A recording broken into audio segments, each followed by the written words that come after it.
এই চিৎকার, তর্ক, সিরিয়াসনেস সবকিছু দেখে শুনে হয়তো আপনি বুঝতে পারছেন নিখাদি অনুশীলনের আগে গা গরমের সেশন হলেও সবাই কিন্তু বেশ সিরিয়াস। তবে কতটা?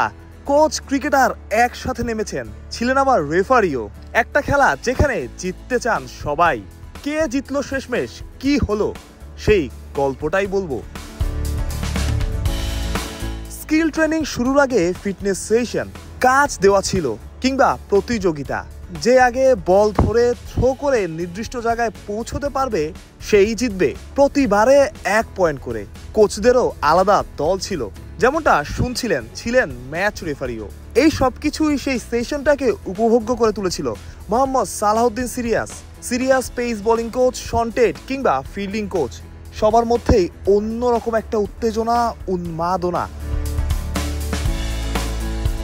কখনো শরীফুল ইসলাম মানতে চান না, কখনো মোস্তাফিজুর রহমান দৌড়ে গেছেন। নিয়ম মেনে খেলতে হবে সতীর্থকে মনে করিয়ে দিয়েছেন। সবাই বেশ উপভোগ করেছে সেশনটা।